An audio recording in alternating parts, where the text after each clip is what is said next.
जय हिंद दोस्तों। बुलंद हौसले के एक नए एपिसोड में आपका स्वागत है। यहाँ पर हम हमारी दुनिया को बदलने वाले सामान्य लोगों की असाधारण कहानियां शेयर करते हैं। आज हम एक बहुत ही रिमार्केबल पर्सन किरण वर्मा, जिनकी मेजबानी का हमें सौभाग्य प्राप्त हुआ है। किरण के बारे में अगर मैं कहूं तो किरण सिर्फ बदलाव के समर्थक नहीं है, वे एक मिशन पर निकले व्यक्ति हैं।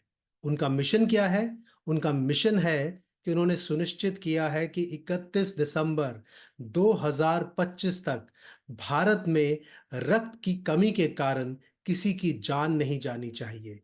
और इसी दिशा में जागरूकता बढ़ाने और कार्रवाई को प्रेरित करने के लिए उन्होंने हाल ही में हमारे देश में 21,000 किलोमीटर की आश्चर्यजनक पैदल यात्रा को अंजाम दिया है।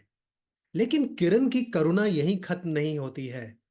वो भूख से लड़ने, वंचितों को न्यूनतम मूल्य पर या लागत पर भोजन उपलब्ध कराने की मुहिम में भी लगे हुए हैं। और ये सुनिश्चित करने के लिए भी वो हर दम कमिटेड हैं कि कोई भी व्यक्ति खाली पेट सोने ना जाए। यही यात्रा उनकी मेंटल फ्लेक्सिबिलिटी, उनके आशावाद को और मानवता के प्रति उनके एक बड़े स्ट्रॉन्ग कमिटमेंट को दर्शाती है। आज किरण हमारे साथ जुड़े हैं, तो क्यों ना हम उनके जीवन में थोड़ी गहराई से उतरे और ये जानने की कोशिश करें कि आफ्टर ऑल किरण जो कहते हैं, जो वो लोगों के सामने दर्शाते हैं और जो उन्होंने कदम उठाए हैं, जो कहीं ना कहीं हमारे देश के और मानवता के भविष्य की ओर, एक सुनहरे उज्जवल भविष्य की ओर लेके जाते हैं, जहां पर बुनियादी जरूरतें सरकार द्वारा नहीं बल्कि कम्युनिटी के पार्टिसिपेशन के द्वारा पूरी होती हैं। और शायद यही किरण की गारंटी भी है। तो किरण, आपका बुलंद हौसले में बहुत बहुत स्वागत है। बहुत बहुत शुक्रिया सर। बहुत बहुत धन्यवाद। किरण, आपने अभी अपनी ये 21,000 किलोमीटर की पैदल यात्रा खत्म की है। तो हम ये जानना चाहेंगे कि आपको इस पैदल यात्रा को शुरू करने के लिए किसने प्रेरित किया, और ये आपका दृष्टिकोण जो है, जो कहता है कि 21 दिसंबर 2025 के बाद ब्लड को वेट करते हुए कोई मरेगा नहीं, इस पहल के बारे में आपका आउटलुक क्या है?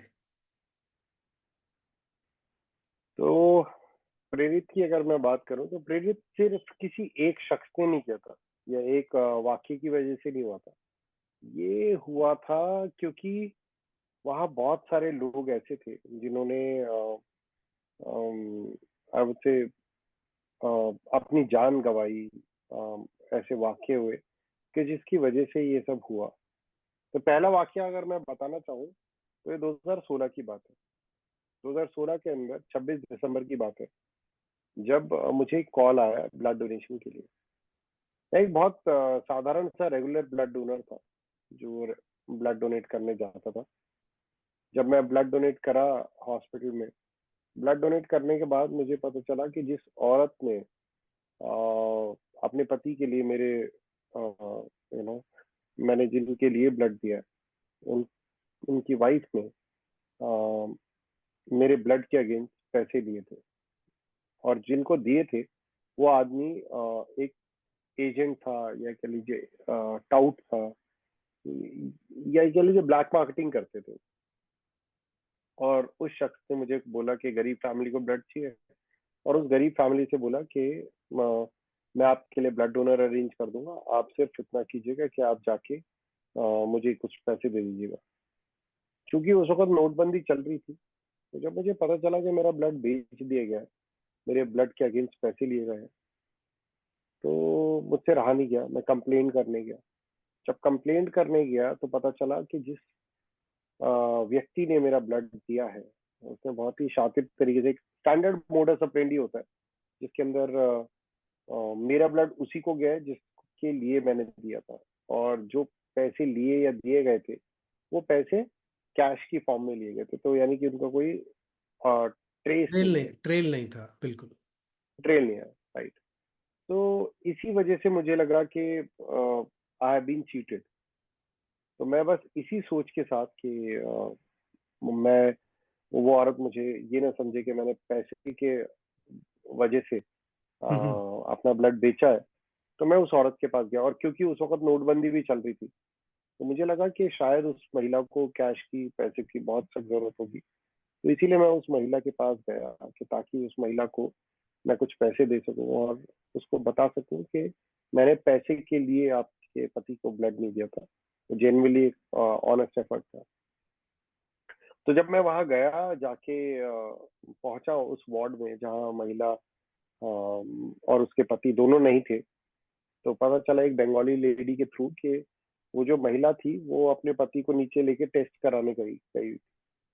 हम्म। और मैं वहां वेट ही कर रहा था, तभी उस बंगाली औरत ने मुझे बताया कि जिस औरत ने आपके ब्लड के लिए पैसे दिए हैं, वो औरत एक्चुअली वेश्यावृत्ति में पड़ गई है।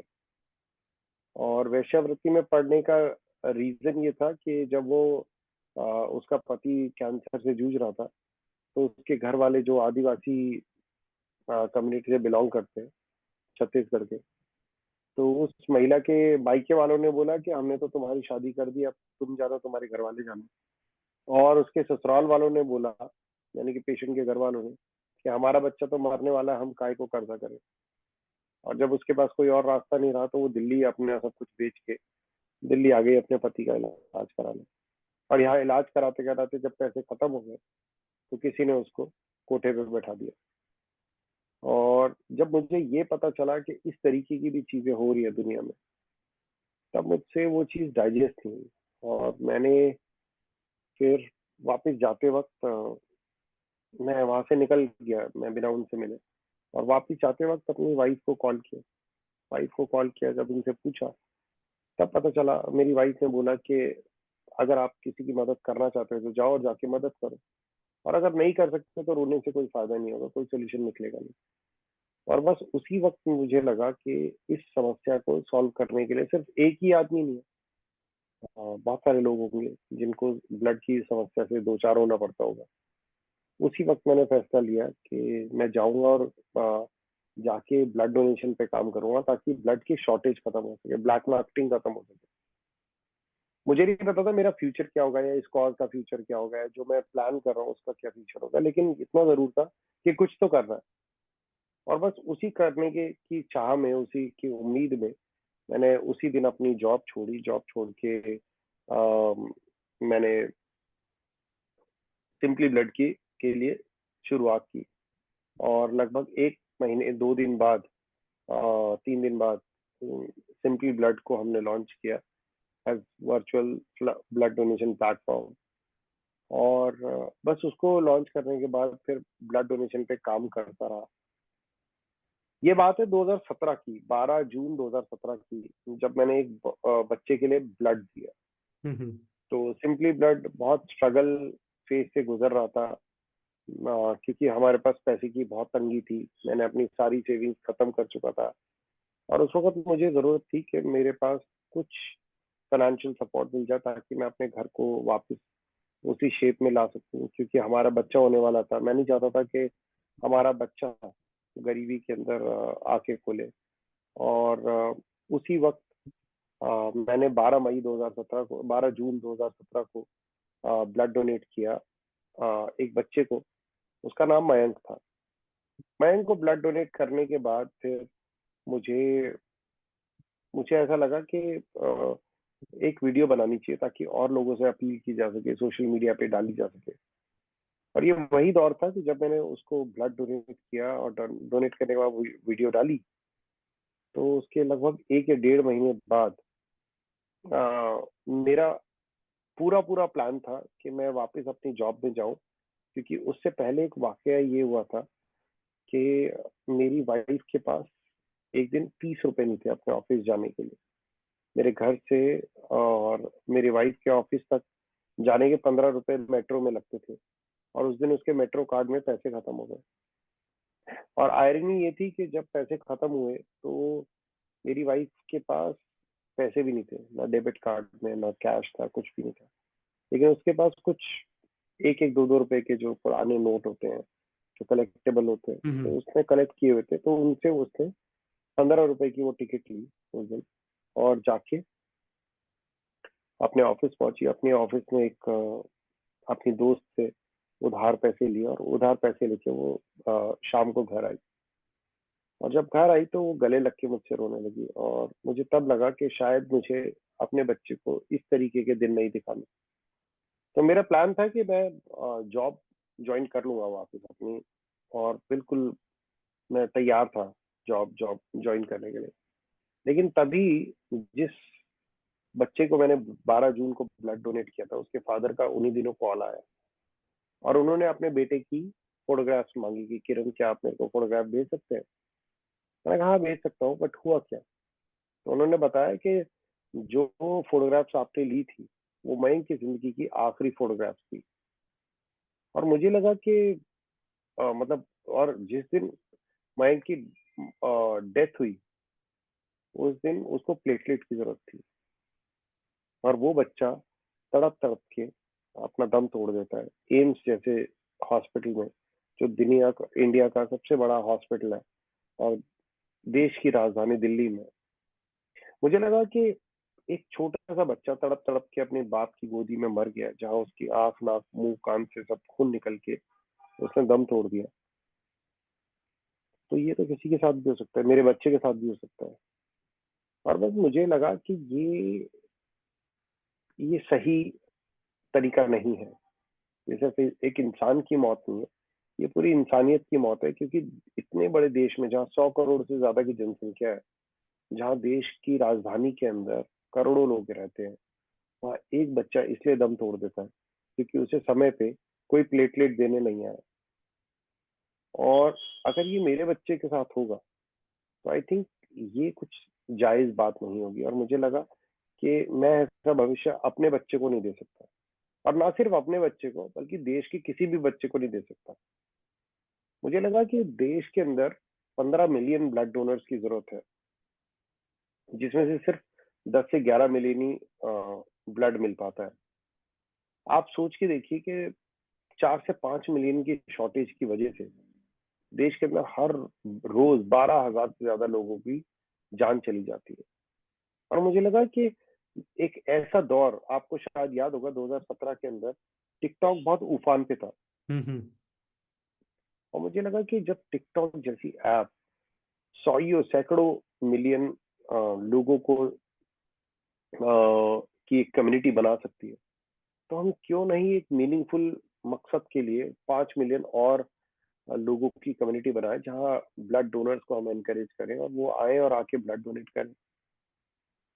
जब मुझे ये पता चला, तो मैंने डिसाइड किया कि एक डेट रखी जाए। क्योंकि ऐसा हो सकता है कि हम एक बिना डेट के सिर्फ हवा में तीर मारते रहे, और there is no end date to it. Because अगर एंड डेट होती है, तो हम जल्दी अपने मकसद को पा लेते हैं, और शायद उसके हिसाब से प्लान कर लेते हैं, बैक कैलकुलेशन करके। हम्म।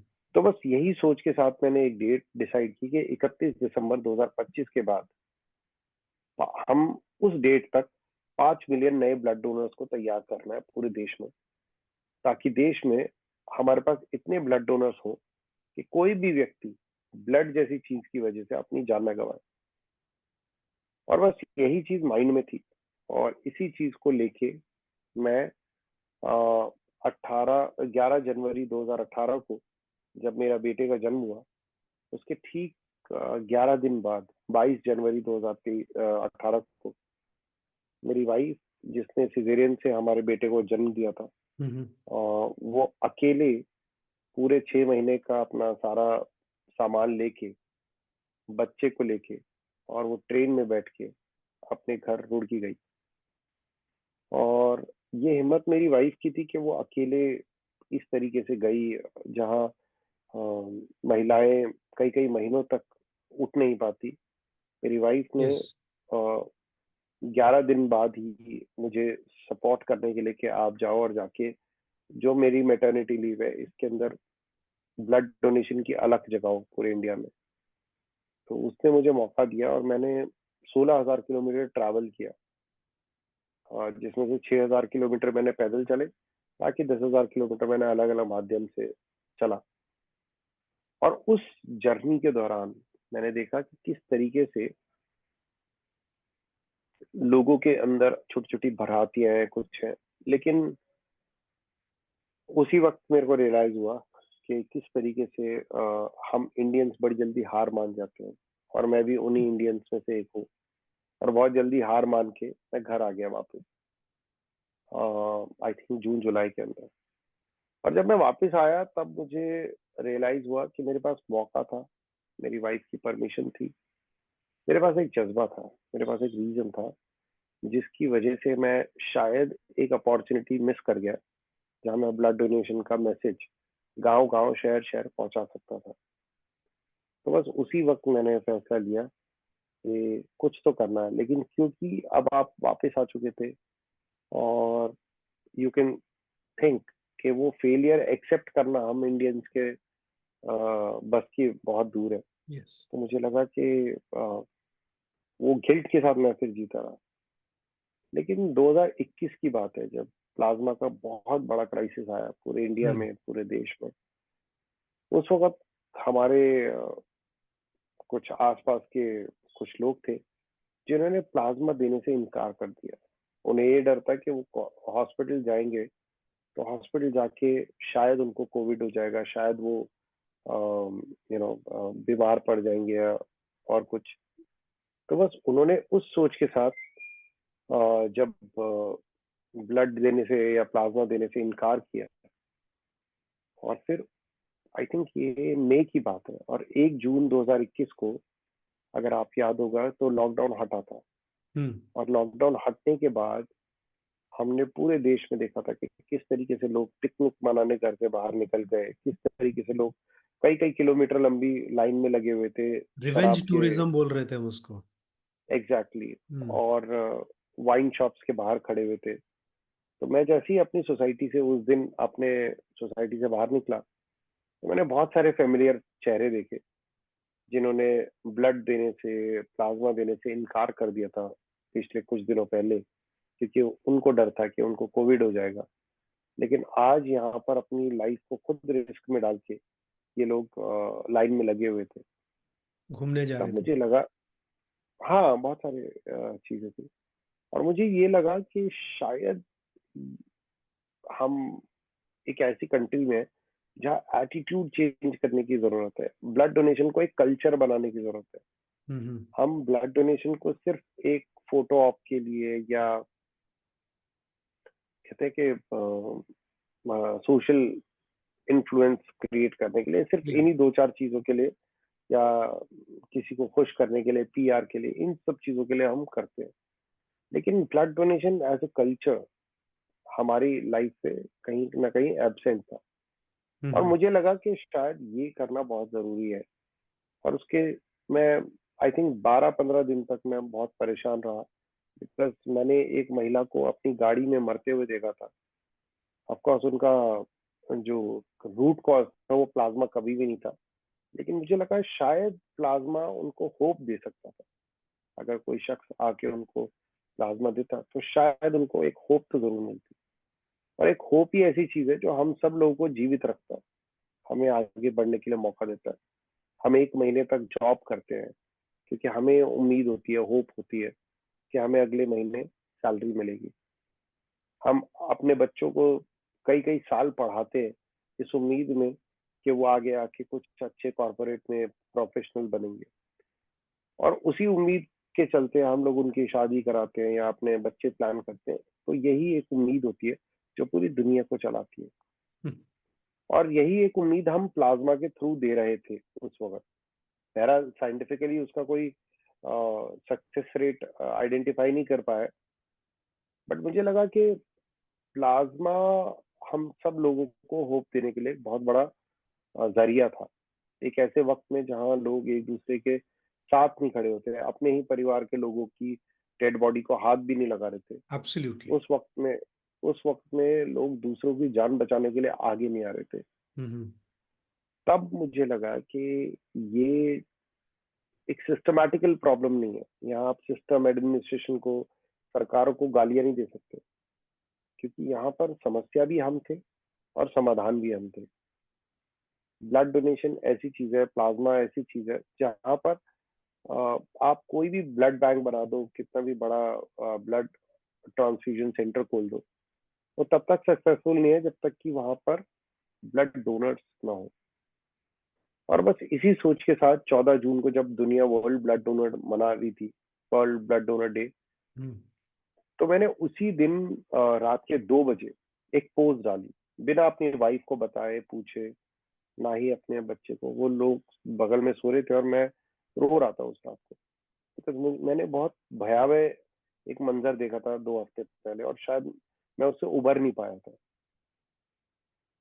और मैंने पोस्ट डाली कि ऐसे ब्लड डोनर डे का क्या फायदा जहां पर लोग आज भी ब्लड की वजह से मर रहे हैं। हम हमारे पास बहुत सारे जरिए थे खुश होने के, छोटी छोटी एप्स, छोटे छोटे प्लेटफॉर्म्स, वहाँ मिलियंस, इंडिया जैसे देश के अंदर जहाँ मतलब इतने लोग हैं, वहां पर 5 मिलियन बहुत बड़ा नंबर नहीं है।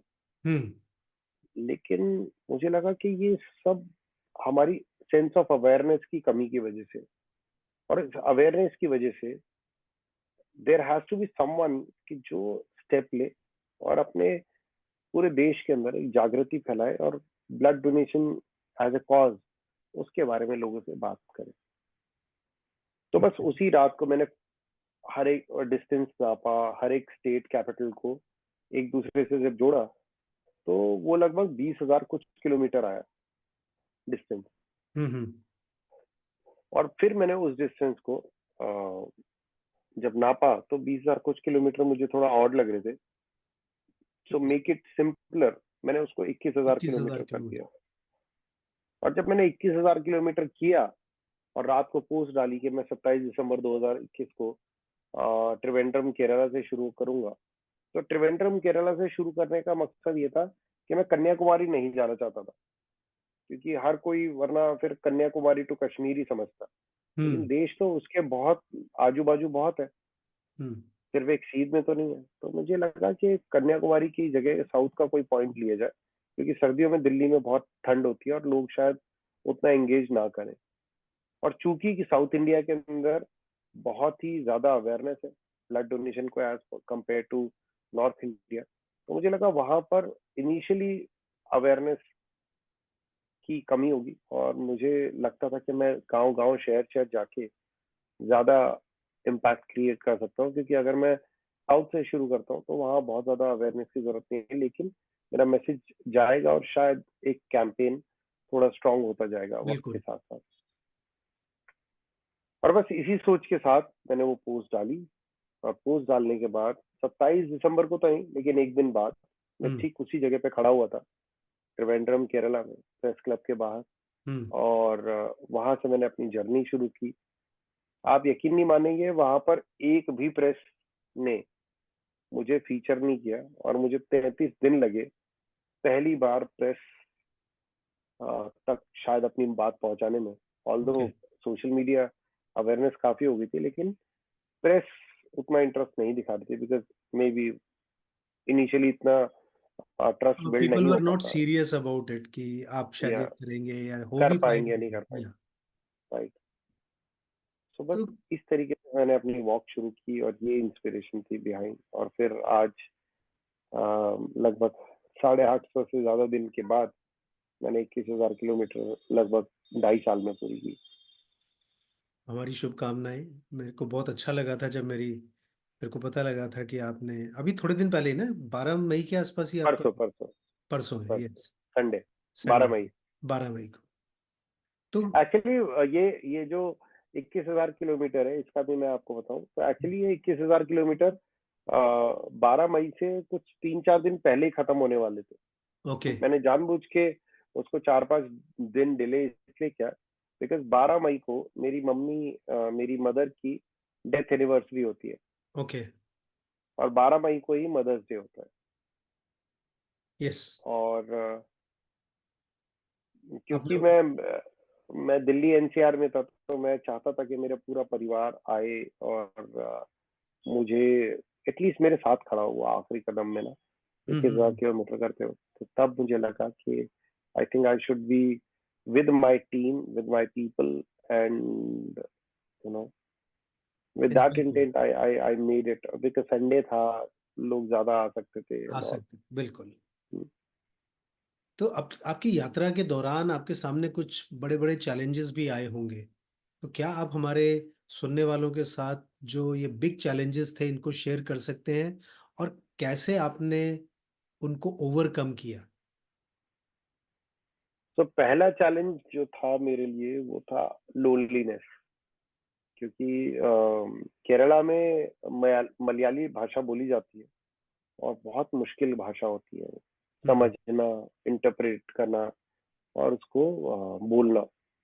लेकिन मैं कोशिश कर रहा था कि जितना मैं बोल सकूं, जितना मैं सीख सकूं उतना।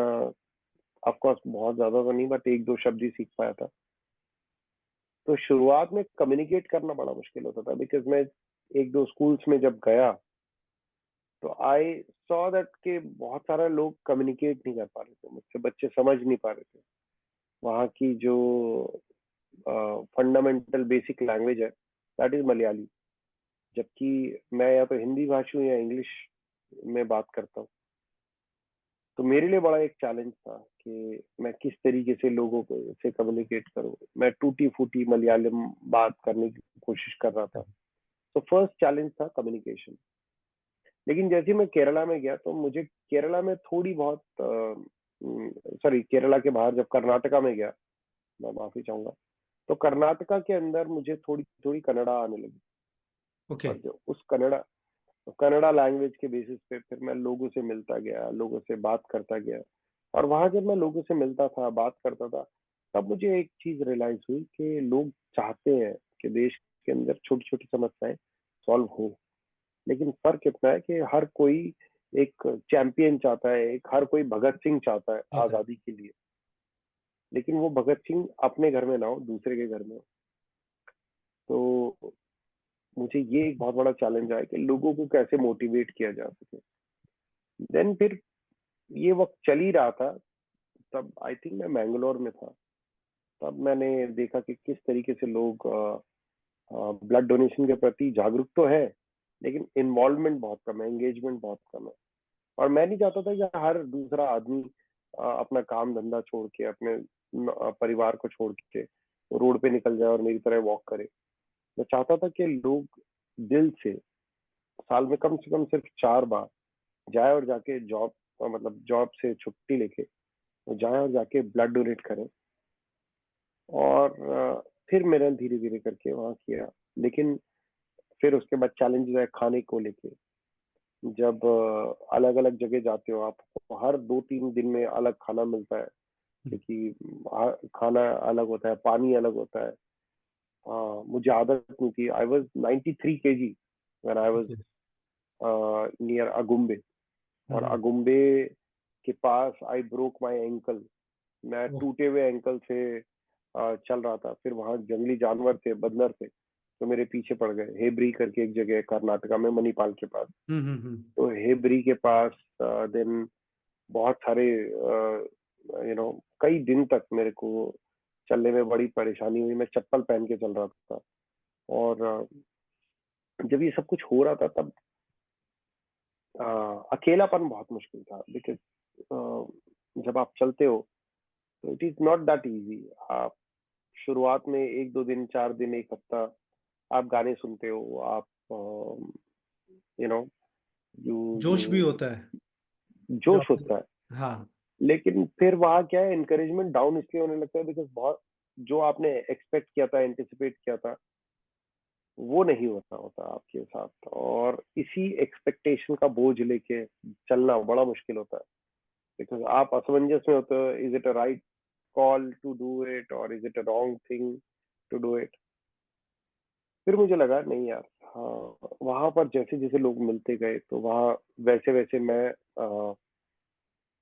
एक्सपीरियंसेस शेयर करता गया। जैसे मेरे को मांडिया करके एक जगह है बैंगलोर के पास, तो मांडिया के अंदर एक नटराजन जी मिले। मुझे ओके। पता चला किस तरीके से उन्होंने हजारों लोगों को ब्लड डोनेट कराया, मोर देन 33,000 लोगों हम्म। को।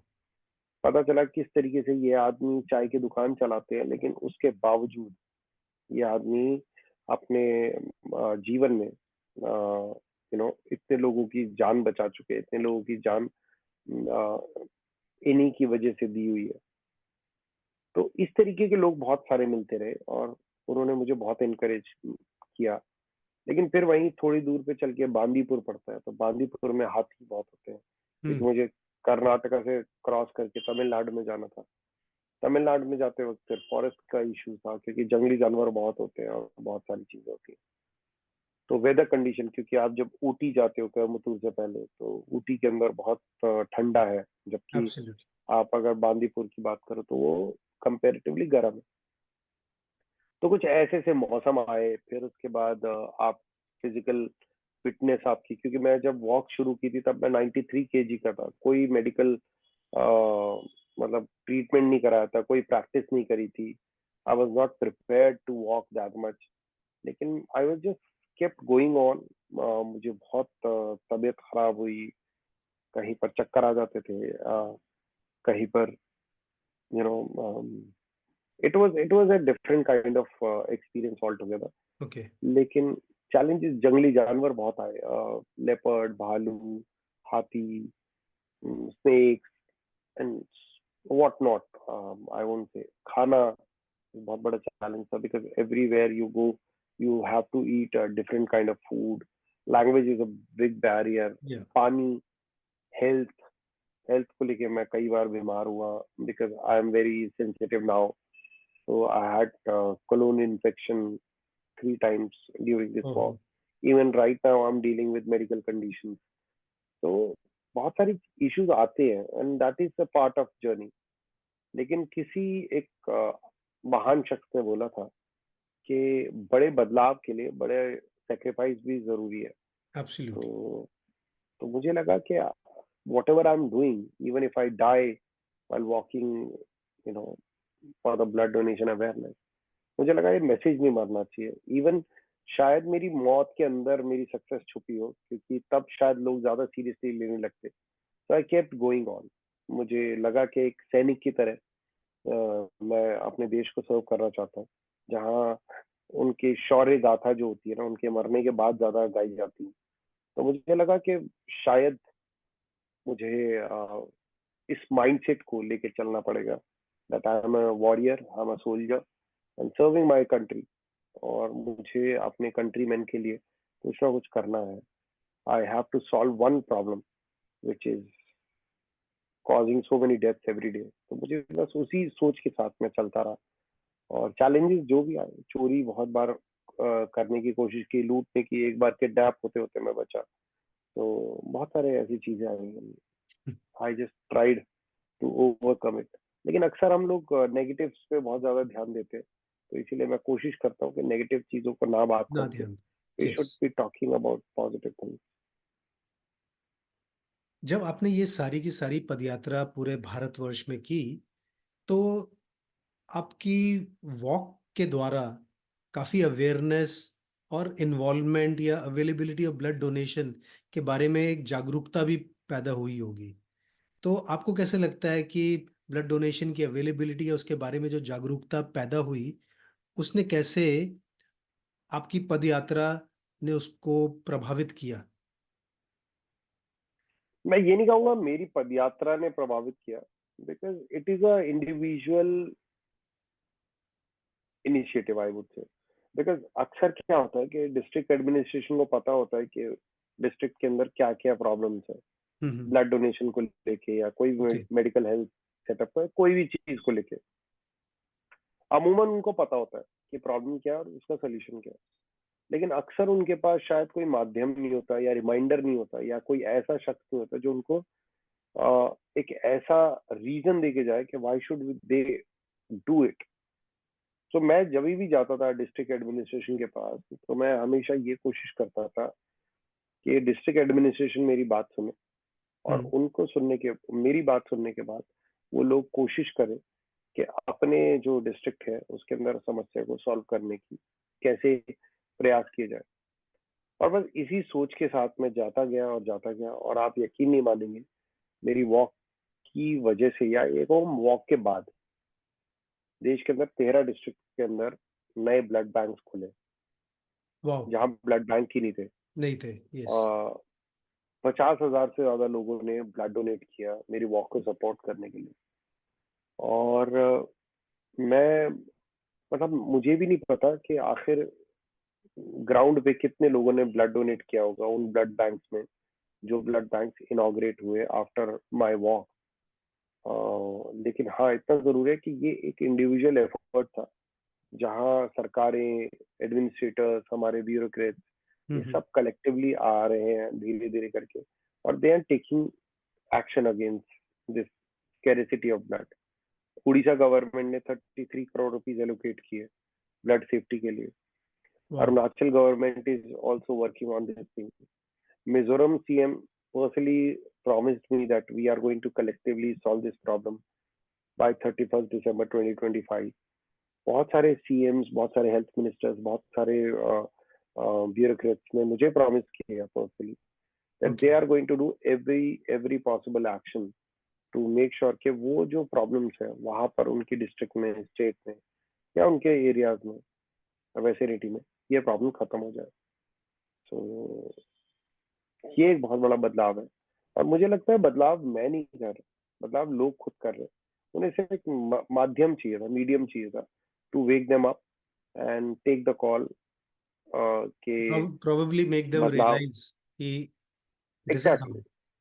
जैसे आपने सही बोला कि हर कोई अपने पड़ोस में भगत सिंह चाहता है। सो बस वही है, तो मैं कोशिश करता गया और लोग सीरियसली लेते गए, और अब They ठीक है need they काफी। need a leader. They need someone who can spearhead that cause, and probably then they get motivated to do or work around it. आप अगर नेशनल या इंटरनेशनल लेवल पे देखें तो हमारे पास हर चीज के लिए सेलिब्रिटी है। Hmm. बॉलीवुड में बोलो तो शाहरुख खान, सलमान खान और पता नहीं कौन कौन।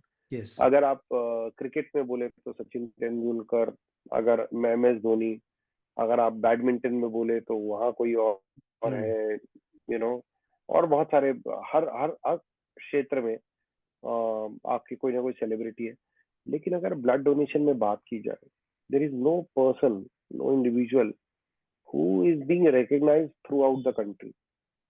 मेरा मकसद था कि मैं देश के अंदर एक ऐसी अलग जगह to become so powerful voice for the cause कि at least people should take it very seriously when somebody is talking about the cause.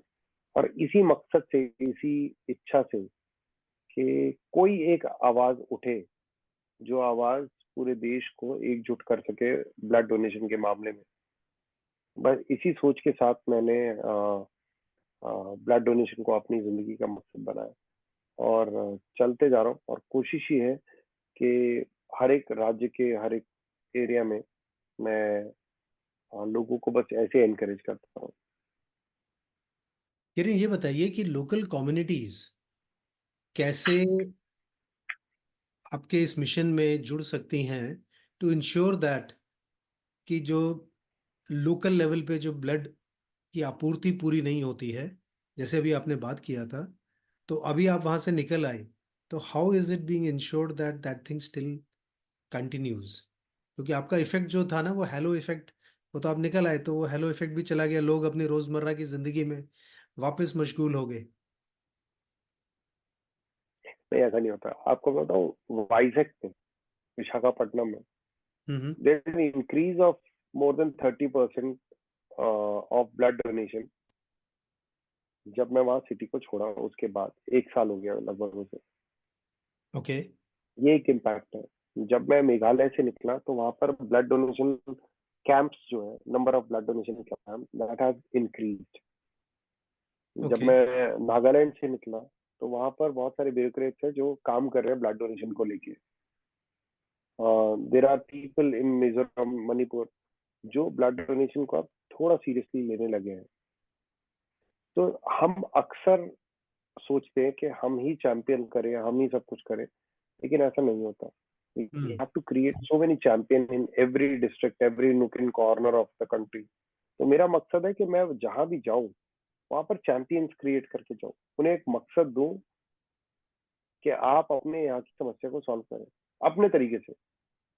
क्योंकि हो सकता है जो समस्या मेरे लिए मेरे क्षेत्र की है, वो आपके लिए उतनी बड़ी समस्या हो ही ना। हो सकता है आपके यहाँ ब्लड डोनेशन एक बहुत बड़ी समस्या हो ही ना।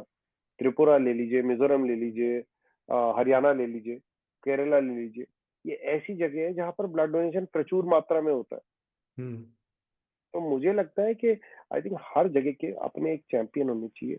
हर किसी को डिपेंडेंट नहीं होना चाहिए। हर गांव, हर कस्बे में एक किरण वर्मा होना चाहिए जो ब्लड डोनेशन के बारे में बात कर सके, लोगों को जागरूक कर सके, उन्हें एक रीजन दे सके कि भाई आप जाओ, जाके ब्लड डोनेट करो। That's it.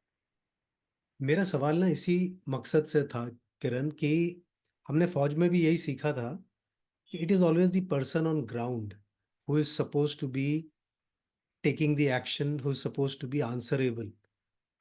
आप कभी भी अपने से बड़े या जो ऐसे हम सेलिब्रिटीज या उन सब की बात कर रहे थे, क्योंकि ये आपकी और मेरी जिंदगी को कहीं ना कहीं छूता है ये मसला।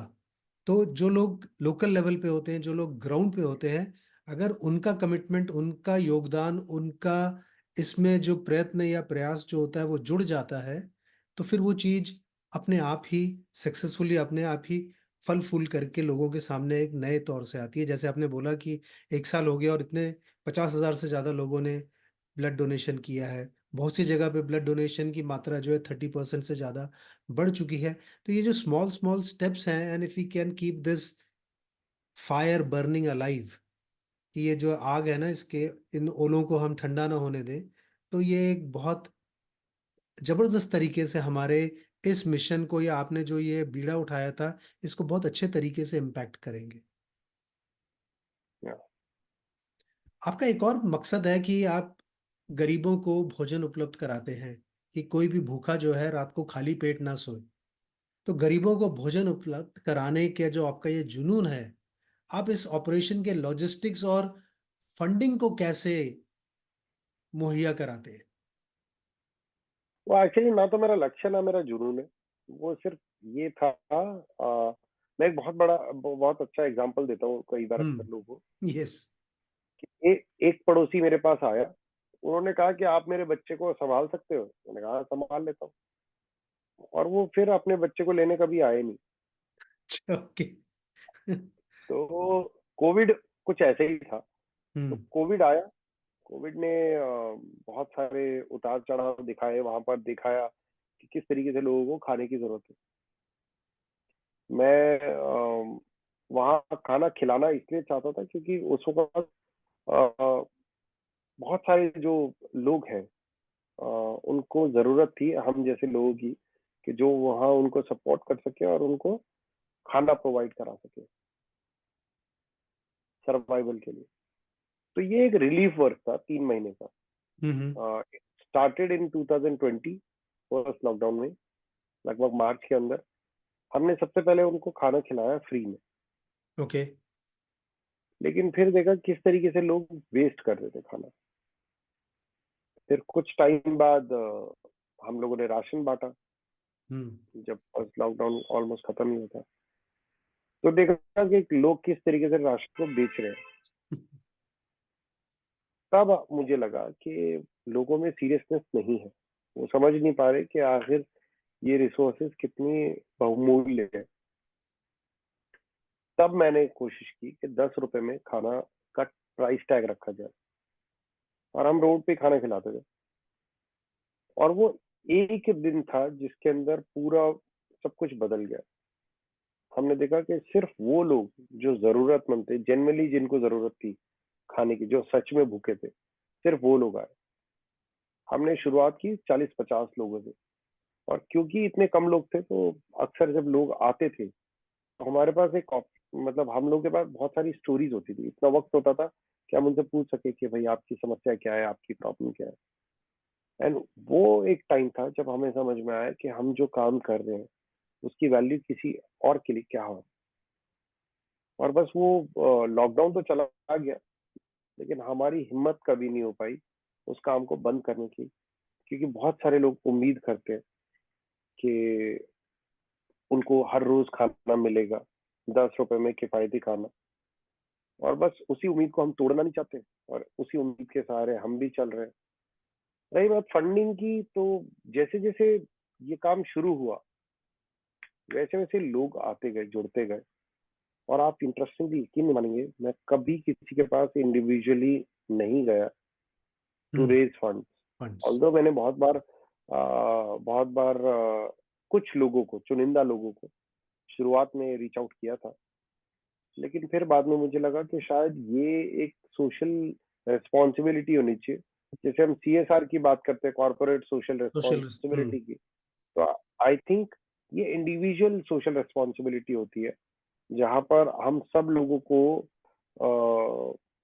कुछ कदम उठाने पड़ेंगे लोगों में, समाज में बदलाव लाने के लिए।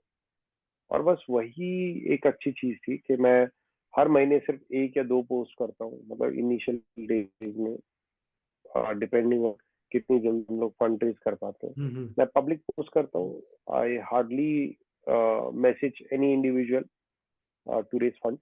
और जो भी पैसा इकट्ठा होता है, उस पैसे को हम 30 से डिवाइड कर देते हैं, और हमें आइडिया हो जाता है कि हम पर डे कितना खर्च कर सकते हैं, और बस उतने ही उतने लोगों का लोगों को हम खाना खाना खिलाना है। बनाते हैं, उतने लोगों को खाना खिलाते हैं। हाँ, लेकिन कंटिन्यूटी हमेशा रखते हैं, ताकि जो लोग जेन्युइनली इस खाने के लिए वेट कर रहे हैं, उनको भूखा ना सोना पड़े। एब्सोल्युटली। और तो बस इसी तरीके से हम ये खाना भी एक खिलाते अपने आप में चैलेंज है। It's sounding so simple, it is not that simple. हैं। दुनिया में कोई भी चीज चैलेंजिंग, मतलब आसान नहीं होती। आसान नहीं होती है। इवन आप एक गिलास पानी पीना, जहाँ शायद आपके लिए बहुत आसान लगता होगा, आप राजस्थान के कई सारी ऐसी जगह में जाएंगे, महाराष्ट्र में ऐसी जगह जाएंगे, मैंने वहाँ ऐसी एक गिलास जगहों पे पानी के सर्व लिए किया मैंने हुआ लोगों है। को मरते हुए देखा है। मैंने ऐसी जगह पे सर्व किया हुआ है जहाँ पे ब्रैकिश वाटर हाँ, मिलता था, जहाँ का पानी हम लोग शायद एग्जैक्टली। पी नहीं सकते हैं, क्योंकि उस पानी में से स्मेल आती है, उस पानी का टेस्ट ही डिफरेंट होता है। तो बस मुझे लगता है कि ऐसी ऐसी जगहों पर अब अगर आप छोटी छोटी चीजों को अगर आप देखें, तब आपको रियलाइज होगा कि जो चीजें इतनी आसान लगती हैं, आसान शायद हमारे लिए हो सकती है। हम्म। हमारे लिए पिज्जा ऑर्डर करना बहुत आसान हो सकता है, लेकिन आप बिल्कुल। उस शख्स से पूछिए जिसका पूरे घर का राशन ही उतने पिज्जा के कॉस्ट में आता प्राइस है। का, यस। तो जो चीज, ये बहुत सब्जेक्टिव चीज है, आसान और मुश्किल चीज। तो मुझे लगता है कि जो चीज मैं कर रहा हूँ, हो सकता है वो किसी के लिए बहुत आसान हो, रोजमर्रा की आदत हो। 30-35 किलोमीटर चलने वाले बहुत सारे लोग हैं, मजदूर है, हम्म। चरवाहे हैं, किसान भाई लोग हैं, जो इतने इतने किलोमीटर चलते हैं। तो मुझे लगता है कि शायद कोई भी आप काम को ले ले, वो कोई आसान नहीं होता। अंबानी बनना भी बड़ा मुश्किल है, और वह गरीब परिवार का सदस्य होना भी बड़ा मुश्किल है, बहुत मुश्किल। क्योंकि आपके चैलेंजेस भी कुछ उसी तरीके के होते हैं। हम्म। सो ये जो चीज है, मुझे लगता है कि आई थिंक ये बहुत जरूरी है कि हम सब लोग कोशिश करें कि हाँ, हम जो भी कर रहे हैं उसमें ईमानदारी से अपना कंट्रीब्यूशन देते जाएं, कोशिश करते जाएं। और अगर आपकी नीयत साफ है, ईमानदारी से आप कर रहे हो, इंटेंट अच्छी है, so I guarantee that nothing is going to stop you, whatever you do. Absolutely. I think that is a very strong statement, but it is a universal truth also.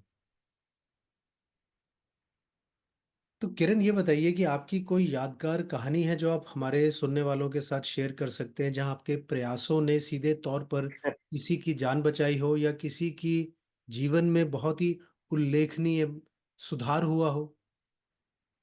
हाँ, बिल्कुल। बहुत सारी कहानियां हैं, बट उनमें से मैं एक बड़ी अच्छी कहानी बताता हूँ आपको। हम्म। तो सिलवासा के पास एक गांव था, जो गुजरात और दादर नगर हवेली के बॉर्डर के पास था। तो मैं वहाँ गांव में था, और वहाँ आदिवासी लोग रहते हैं, वर्ली कम्युनिटी के। ओके। तब मुझे पता चला कि उस गांव और गांव के आसपास के 10-15-20 गांवों में कभी किसी ने ब्लड डोनेट ही नहीं। ओके। और क्योंकि वो वीकेंड था, लगभग शायद आई थिंक फ्राइडे की बात थी, और मैं वहां रुका, और गांव वालों के लिए मैं एक अजूबा था। तो मैं एक खिलौना था, सब लोग देखने आ रहे थे, अरे अजायब घर को देखने आ रहे थे वो सब लोग। तो जब वहां सब लोग आ रहे थे, तो वो मुझसे मेरी कहानियां पूछ रहे थे, और कि कोई आदमी चलते चलते हमारे जैसे गांव में क्यों आएगा। तो ट्यूसडे की बात, तब उन्हें मैंने कई लोगों को बताया अपने ब्लड डोनेशन की जर्नी के बारे में, और पूछा कि आपके यहाँ कितने लोग ब्लड डोनेट करते हैं, तब पता चला कि वहाँ कोई ब्लड डोनेट किया ही नहीं कभी हिस्ट्री में, किसी ने अच्छा। भी। लेकिन जब मैंने अपनी कहानी बताई लोगों को, के साथ रहा पूरा दिन, आई थिंक मैं 2 दिन वहाँ रहा, फ्राइडे सैटरडे, और 2 दिन के अंदर जब मैंने वहाँ कुछ लोगों को अपनी कहानी बताई, आप बीती बताई, तो ट्यूसडे की बात है, तब मुझे एक कॉल आया और उन्होंने बताया कि भैया हमने पहली बार ब्लड डोनेट किया, और 3 आदिवासी लड़कों ने सिर्फ इस बात से एनकरेज होके ब्लड डोनेट करने गए।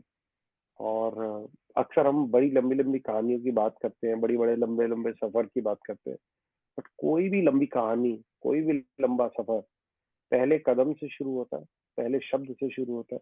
और शायद मेरे लिए बहुत जरूरी है कि जहां पर ब्लड डोनेशन नहीं है या जहां ब्लड डोनेशन नहीं होता, वहां पर कौन पहली बार ब्लड डोनेट करे।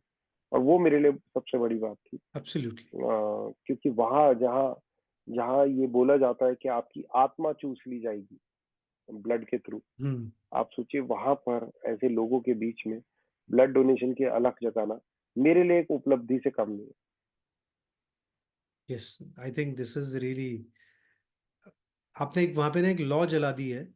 अब वो धीरे धीरे बाकी लोगों को भी रोशनी देगी जब भी कभी ऐसी कोई जरूरत पड़ती है, because things are not going to remain the same. वो अभी एक इंसुलेटेड कम्युनिटी है, धीरे धीरे जब प्रगति आएगी सब कुछ आएगा, उसके साथ प्रॉब्लम्स भी आती हैं। और फिर जिंदगी की जो हमारी लाइफ है, जैसे जो वर्क लाइफ बैलेंस चल रहा है और जो परेशानी आ रही हैं, जो तो they may be required to probably in future, who knows, and this was a good initiative and probably आपने जो ये 3 लोगों को शुरू किया, इनसे एक पहल हुई है, और ये पहल जो है बाकी लोगों के अंदर भी उस आग को जलाए रखेगी कि it is not a harmful thing. किसी की आत्मा नहीं चूसी गई होगी इसके अंदर। नहीं नहीं, ऐसा कुछ नहीं होता। हाँ। इनफैक्ट मैं आपको बताना चाहता हूँ और आपके सारे दर्शकों को कि blood donation is a very healthy practice. आप अगर ब्लड डोनेशन सिर्फ अपने लिए भी ब्लड डोनेट करना चाहे तो बहुत लाभदायक है। क्योंकि जब आप ब्लड डोनेट करते हो तो glucose goes out of your body through blood, yes. और इस वजह से आपको डायबिटीज होने के चांसेस कम हो जाते कम हैं। हो जाते हैं। जब आप ब्लड डोनेट करते हो तो आपके बॉडी से कोलेस्ट्रॉल भी निकलता है, तो कोलेस्ट्रॉल निकलने की वजह से आपको हार्ट अटैक होने के चांसेस कम हो जाते हैं। जब आप ब्लड डोनेट करते हो तो आपके जो हैवी मिनरल्स है, जो कैंसर कॉजिंग एजेंट्स है, those goes out of your body, तो कैंसर होने के चांसेस घट जाते हैं। एंड इंटरेस्टिंगली महिलाओं के अंदर जो स्किन एजिंग है, वो स्किन एजिंग अगर रेगुलर ब्लड डोनेट कर रही है लाए तो स्किन एजिंग स्लो हो जाती है। ओके। तो ये 4 बड़े कारण हैं। अगर आप किसी और के लिए नहीं भी देना चाहते तो आप अपने लिए दे सकते हो, क्योंकि दुनिया के अंदर हम कैंसर, हार्ट अटैक और डायबिटीज के अंदर नंबर 1 है। हम्म। नंबर 1 नहीं है, 2-3 में है, तीनों चीज में। तो मुझे ओके। लगता है कि अगर हम कैंसर कैपिटल है या डायबिटिक कैपिटल है, तो आई थिंक ये हमारे लिए जरूरी है कि हम इस पॉइंट ऑफ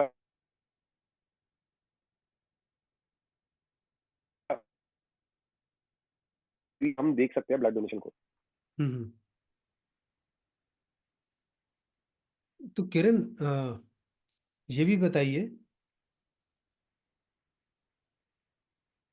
कि 2025 के बाद आपके लॉन्ग टर्म गोल्स क्या हैं ब्लड डोनेशन और मील प्रोविजनिंग को लेकर के। मुझे लगता है कि जो मील प्रोविजनिंग है तब तक चलेगी जब तक कि लोग इसमें कंट्रीब्यूट कर रहे हैं। बिकॉज हम्म। ये सिर्फ मेरी एक जिम्मेदारी नहीं है, ये सब हम सब लोगों की जिम्मेदारी है कि जो आज के जो लोग हैं, जो अपने लिए 2 वक्त की रोजी नहीं रोटी नहीं कमा पा रहे, जैसे बुजुर्ग लोग हैं, विकलांग लोग हैं, बहुत सारे वंचित लोग हैं, और कुछ नहीं तो फाइनेंशियली जो जिनको चैलेंजेस आ रहे हैं, उन लोगों को भी मदद करने के लिए मुझे लगता है कि I think this is one thing कि जो शायद हमने कलेक्टिवली हम कर सकते हैं, क्योंकि इंडिविजुअली एक आदमी के लिए ये सब करना बड़ा मुश्किल है। लेकिन अगर आप ब्लड डोनेशन की बात करें तो 2025 के बाद I am not willing to continue working on this, because मुझे ऐसा लगता है कि चैरिटेबल ऑर्गेनाइजेशन अक्सर हम बदलाव के लिए तैयार होती है, बदलाव के लिए बनाई जाती है, लेकिन एक वक्त के बाद वो बदलाव की बात कम और अपनी ग्रोथ की बात ज्यादा करते हैं, नंबर्स की बात ज्यादा करते हैं। बिल्कुल। मुझे लगता है कि शायद मेरी चैरिटेबल ऑर्गेनाइजेशन 2025 के बाद काम नहीं करना चाहेगी ब्लड डोनेशन पे, बिकॉज हमें लगता है कि जीवन में आपके पास इतना वक्त नहीं होता कि सिर्फ आप एक कॉज के लिए इतना सब कुछ त्याग दें। लेकिन अगर आपने वो 2 साल, 5 साल, 10 साल, आपने 24 घंटे अगर आपने दिए हैं अपने ईमानदारी से, तो मुझे लगता है कि शायद हम एक अथक प्रयास कर सकते हैं प्रॉब्लम को काफी हद तक सॉल्व करने की। और अगर वो हो गया, जो कि मुझे लगता है कि हाँ हो जाएगा, तो 2025 के बाद मुझे काम करने की जरूरत नहीं पड़ेगी। जरूर नहीं। अब ढेरों ढेरों के रन हो जाएंगे जो इस मुहिम को खुद अपने कंधों पे लेके आगे जाएंगे, और मैं शायद कोई और एक नई और समस्या को या तो डील कर रहा हूँ या अपनी रोजी रोटी में वापस लग जाऊंगा। किरण, ये बताइए कि ऐसे कोई संगठन या व्यक्ति हैं जिनके साथ आप अपने काम के प्रभाव को बढ़ाने के लिए सहयोग कर रहे हैं? नहीं, नहीं, तो you are a lone wolf. नहीं, ऐसे बहुत सारे लोग हैं जो मुझे मिलते हैं, मिले हैं या मेरी मदद करते हैं। मैं ये नहीं कहूँगा मैं अकेला चल रहा हूँ, ये भी कहना गलत होगा। लेकिन यहाँ मैं बोलना चाहूंगा कि मैं यहाँ किसी को भी वो स्पेस नहीं देना चाहता, या वो कॉज का जो लैंटर्न है वो हैंड ओवर नहीं करना चाहता, बिकॉज कभी कभी आप गलती कर बैठते हो किसी गलत शख्स को चुन के। और मैं ये नहीं कह रहा कि जो भी लोग मेरी मदद कर रहे हैं वो गलत है, हम्म। लेकिन कभी कभी एक छोटी सी गलती, क्योंकि आपकी एक्सपेक्टेशंस कुछ और हो सकती है और मेरी कुछ और हो सकती है, तो दो अलग अलग व्यक्तियों को जरूरी नहीं है कि उनकी इच्छा, हो सकता है इंटेंट हम दोनों की सेम हो, लेकिन काम काम करने का करने का तरीका तरीका डिफरेंट हो। तरीका डिफरेंट हो। तो बिल्कुल। इसी वजह से आप कभी कभी फेल हो जाते हैं। तो मैं चाहता हूँ कि अगर मैं फेल हूँ तो उसके अंदर मैं अपने तरीके से पहले प्रयास करूँ, और उसके बाद फेल हो। उसके बाद अगर मान लीजिए मेरे को लगता है 2025 के बाद मैं उतना सिग्निफिकेंट चेंज नहीं ला पाता ब्लड डोनेशन के क्षेत्र में, तो मैं कोशिश करूंगा कि तब किसी मुझसे ज्यादा समझदार, मुझसे ज्यादा सुलझे हुए या बेटर, और मुझे कोई शक नहीं, मतलब कोई इसमें झिझक नहीं है अपने आप को सॉरी बोलने में या अपने फेलियर को एक्सेप्ट करने में, बिकॉज हम दुनिया में हर कोई व्यक्ति बहुत बार फेल होता है, और हम we are meant to fail so many times. हम ऑटो अगर पकड़ते हैं तो कितनी बार फेल होते हैं, ओला उबर बुक करते हैं कितनी बार फेल होते हैं, कि हम हर रोज कितनी बार फेल होते हैं, अपने बच्चों को खाना खिलाने में फेल हो जाते हैं हम, एक अच्छी टाइम पे हैबिट कोई काम। एक अच्छी हैबिट डेवलप करने में फेल हो जाते हैं। Exactly exactly. तो मुझे लगता है कि शायद फेल होना इज नॉट अ क्राइम, और मुझे कोई शर्म नहीं है अगर मैं फेल होता हूँ। लेकिन कम से कम मेरे पास एक वाजिब वजह होगी कि मैंने अपना वक्त दिया, टाइम दिया, energy the, I gave 100% of mind for this cause. And after that अगर अगर मुझे लगता है कि मुझसे बेहतर कोई कर सकता है, आई वोंट माइंड, मैं उनको जो पूरा टॉर्च है उसको हैंड ओवर करने में। पता है किरण, हमने एक चीज सीखी थी कि there is nothing called as failure. या तो आप सक्सेसफुल होते हैं या फिर आप एक्सपीरियंस गेन करते हैं। पर अगर आप काम नहीं एग्जैक्टली, करेंगे तो आप कभी भी उस मुकाम तक नहीं पहुंच पाएंगे। तो आपको रिस्क अटेम्प्ट तो लेना पड़ेगा। एग्जैक्टली। तो किरण, ये बताइए कि आखिर में, अंत में, हम हमारे जो दर्शक हैं, हमारे जो सुनने वाले हैं, वो जानना चाहेंगे कि वो आपके उद्देश्य में कैसे योगदान दे सकते हैं, और आपके साथ आपकी इस मुहिम में शामिल होने के लिए सबसे प्रभावी तरीके क्या हैं? सबसे प्रभावी तरीका या इस मुहिम में जोड़ने के लिए आप ये कर सकते हैं कि आप मेरा संदेश लोगों तक पहुंचाएं। गांव गांव, शहर शहर मैं जा नहीं सकता, हर गांव हर शहर जाना असंभव है, लेकिन अगर आप मेरा ये मैसेज लोगों तक पहुंचाएं और लोगों को जागरूक करें कि भाई आप जाएं और जाके ब्लड डोनेट करें, ये सबसे बड़ा मेरे लिए सहयोग होगा। दूसरा सहयोग होगा कि अगर आपको लगता है कि हाँ आपको रत्ती भर भी मेरे प्रयासों में, मेरी कहानी में, मेरी जर्नी में मैंने थोड़ी भी ईमानदारी दिखाई है, तो आप जाए और जाके ब्लड डोनेट करें।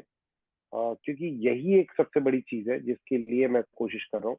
अगर आप ब्लड डोनेट करते हैं तो ना सिर्फ ये किसी और की जान बचा रहा है, बल्कि आपके लिए भी एक हेल्दी प्रैक्टिस है। तो आप ब्लड डोनेट किसी भी एंगल से देख के आप ब्लड डोनेट कर सकते हैं। और आखिर में बस यही कहना चाहूंगा कि just be kind to others, क्योंकि हम लोगों में अक्सर एक दूसरे को लेके हीन भावना, हेट, द्वेष, ये सब बहुत हो जाता है। यस। तो आप just just be kind to everyone. क्योंकि क्या होता है ना कि हम साल में 4 बार ही ब्लड डोनेट कर सकते हैं, लेकिन बाकी 361 दिन हम इंसानियत अगर सिर्फ दिखा दें, एक अच्छा इंसान बन जाए, काइंडनेस दिखा दें, तो शायद हम एक बेहतर भविष्य, एक बेहतर दुनिया बना सकते हैं। And help anyone in need. अगर आपको लगता है कि किसी एक व्यक्ति को सिर्फ एक गिलास पानी देने से उसकी मदद हो सकती है, आप कुछ एम्बुलेंस निकल सकते, तो आप ये छोटी छोटी चीजें कर सकते हैं। कचरा ना करें, तो हो सकता है शायद किसी को कूड़ा, जो आपका सफाई कर्मचारी है, छोटे छोटे चीजें हैं, अगर आप सिर्फ इस चीज की ह्यूमिलिटी को अपने अंदर ढाल ले, तो हम बहुत बेहतरीन दुनिया बना सकते हैं। और मेरे को लगता है कि शायद मुश्किल है भी नहीं। नहीं, बिल्कुल सही बोला किरण आपने कि मुश्किल कुछ भी नहीं है अगर आदमी ठान लेना, जैसे आपने ठाना था। और आपने 2.5 साल लगाए पर अपने 21,000 किलोमीटर पूरे किए। आपने ठाना था कि आप इस मुहिम को और लोगों के अंदर ये जागरूकता बढ़ाएंगे, आपने उसको अपने अंजाम तक पहुंचाया है। आज पहले से ज्यादा लोग इसके बारे में बातचीत कर रहे हैं और शायद यही आपका मकसद भी था। आपने ठाना कि कोई खाली पेट ना सोए, तो जो भी आपके एबिलिटीज में था, जो भी आपकी कैपेसिटी में था, वो आपने किया। और आप उसको तब तक जारी रखेंगे जब तक आपको लोगों का सहयोग और आपके पास वो क्षमता है। और इंसान की सबसे बड़ी उपलब्धि यही होती है कि जब वो अपनी क्षमता को विकसित करता है और वो जानता है कि वो कहाँ तक उसको स्ट्रेच कर सकता है। शायद आप हम सबके सामने एक बहुत अच्छी मिसाल बन करके आए हैं, जिसने सबके सामने एक ज्वलंत उदाहरण प्रस्तुत किया है कि अगर इंसान ठान ले, तो कहते हैं ना कि पत्थर भी अच्छे से उछालो, क्योंकि आसमान में भी छेद हो सकता है। तो किरण, हम अपना शो खत्म करने से पहले टिपिकल मिलिट्री स्टाइल में ना हम अपने गेस्ट से 3 रैपिड फायर क्वेश्चन करते हैं। We call it a 303 round. And आपके साथ भी मेरे ये 3 सवाल हैं। आप छोटे छोटे इनके जवाब दे सकते हैं। मेरा पहला सवाल है कि वह कौन सा जीवन दर्शन है जिसे आप अपने दिल के करीब रखते हैं और जिसने आपकी यात्रा में मार्गदर्शन किया है। आपकी life philosophy promise that is too very close to your heart. Promise to my son, because मैंने अपने बेटे को ये वादा किया था कि मैं इस प्रॉब्लम के लिए पूरी जी जान लगा दूंगा, and I make it happen. तो वो एक फिलॉसफी है जिस फिलॉसफी की वजह से I get all the motivation and I keep on going.